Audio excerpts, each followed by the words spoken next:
السلام عليكم. في الفيديو ده يا جماعة خلوكم للنهاية، هتشوفوا ايه الحكاية من البداية للنهاية، طريقة التحقق في لحساب جوجل ادسنس. السلام عليكم، ازيكم يا جماعة، اخباركم ايه؟ الفيديو ده طبعا لاصحاب القنوات اللي زي حالاتي كده، القنوات البسيطة اللي يعني بيبقوا سعداء وهم بيعملوا الفيديوهات بتاعتهم، مش عشان خاطر حاجة، بس عشان خاطر ان هم محتاجين ان هم يعني ينشروا خبراتهم مع الناس، لعل وعسى ان حد يستفيد. فانا النهارده بالنسبه للموضوع اللي هو بيثير الجدل الفتره ديت بتاع حساب جوجل ادسنس لقنوات اليوتيوب اللي خاص بنظام التحقق، وانه خلاص هيتنقل من حساب الدولار للجنيه. باختصار كده، طبعا بيبقى مطلوب ان احنا نحط بنضيف حساب بالجنيه لبنك، حساب بنكي بالجنيه. طيب ايه اللي حصل الفتره اللي فاتت ديت؟ اللي حصل ان كان في ناس انقسمت لجزئين، في ناس راحت على بنك مصر، وفي ناس قالت يا جماعه بنك مصر، وفي ناس قالت يا جماعه البنك الاهلي. تمام، انا النهارده جاي لكم بالتجربه بتاعتي مع البنكين.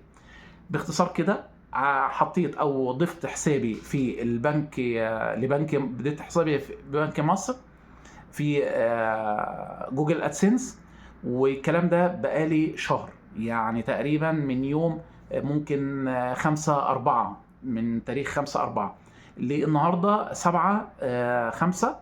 هو ما جاليش التحويل اللي هو اللي انا هاخد الرقم بتاعه اللي هو جزء من الجنيه عشان اعمل التحقق بتاع حساب جوجل ادسنس. وانا هبقى اوريكم اللاب معايا اهو، وهنعمل حكايه التحقق سوا، لان انا لسه اهو بالشرط خط ظهر لي الخط الاحمر اللي هو لم يكتمل عمليه اثبات الملكيه او التحقق من الحساب بتاعك. تمام، فالفكره يا جماعه باختصار كده، حساب بنك مصر ما جاش عليه التحويل بتاع التحقق. تمام. طيب ايه اللي حصل امبارح بالظبط؟ يعني من قبل الفيديو ده ب 24 ساعه حذفت حساب بنك مصر من على جوجل ادسنس، وضفت حساب البنك الاهلي. تمام، حساب البنك الاهلي ضفته على جوجل ادسنس في خلال 24 ساعه. النهارده انا ضفته امبارح، النهارده قبل ما تكمل 24 ساعه لقيت جالي رساله طبعا من البنك اللي هي بتجيلي بالتحويلات اللي بتتم والكلام ده كله. فجت لقيت رساله بان في تحويل تم فعلا للحساب بتاعي من جوجل ايرلاند، تمام، اللي هو خاص بالادسنس. فتعالوا سوا ندخل كده ونحط التحقق بتاع، ونعمل اثبات الملكيه والتحقق من حساب جوجل ادسنس اللي بالجنيه. يلا بينا تعالوا. طيب مبدئيا كده يا جماعه، يعني كنت حابب اوريكم الرساله اللي جات لي من جوجل ايرلاند. زي ما انتم شايفين اهي وصلتني، يعني انا ضايف الحساب ده امبارح بتاريخ امبارح، كان الساعه مثلا 10 بالليل، هي جاتني تاني يوم الساعه 5 مساء. تم اضافه تحويل بمبلغ اهو فاصل 25 قرش، يعني على الحساب من جوجل ايرلاند. تمام، فخلوكم معايا خطوه بخطوه كده، هنعمل الموضوع سوا وان شاء الله تكون الدنيا اسهل وبسيطه. زي ما انتم شايفين بقى، ما دخلت على جوجل ادسنس فلقيت الرساله ديت موجوده بالاحمر، لم تكتمل عمليه اثبات الملكيه.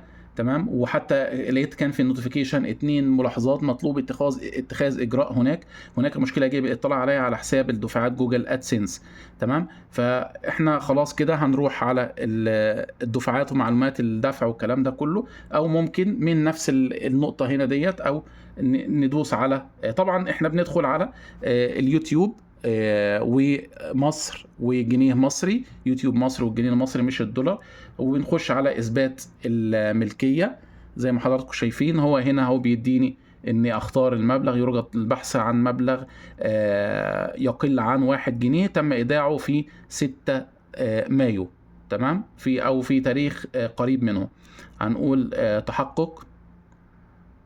هو هنا سوري، هنا طبعا بيقول لي حط بقى الايه المبلغ زي ما احنا شفناه مع بعض. هو كان 25 قرش اهو.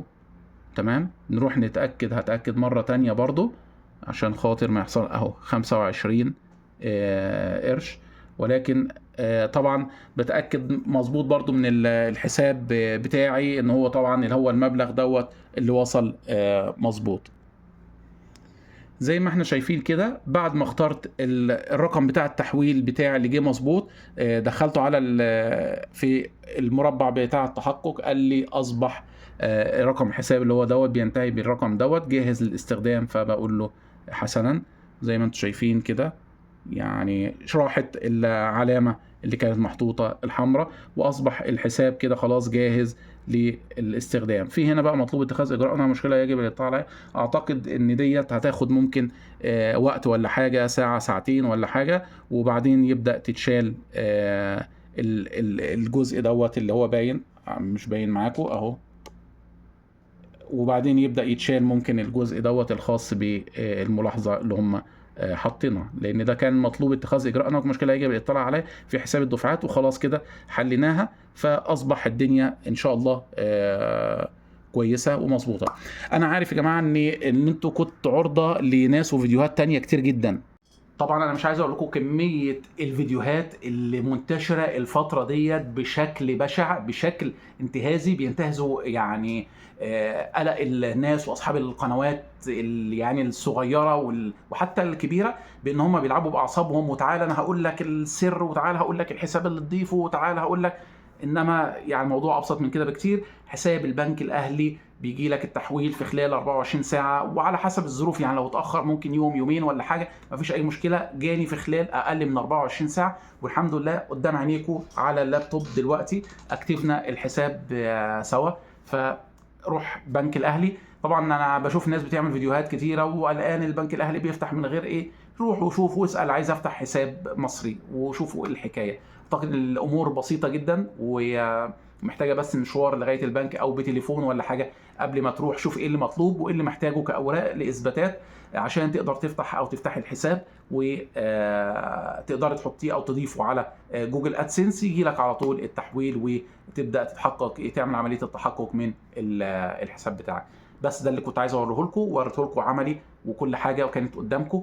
ويا رب الكل يعني يحاول يظبط اموره مع حساب جوجل ادسنس وحسابات البنك الاهلي. وانا في انتظار اي حد محتاج اي استفسار، انا برد عليكم كلكم، مفيش اي مشكله خالص. شكرا لكم والسلام عليكم.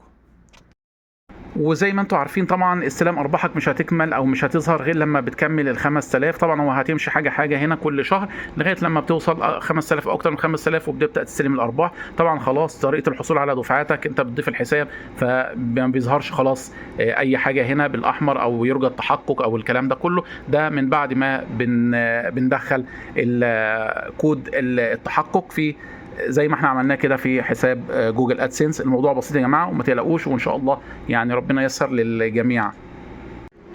دعواتكم تنسوش.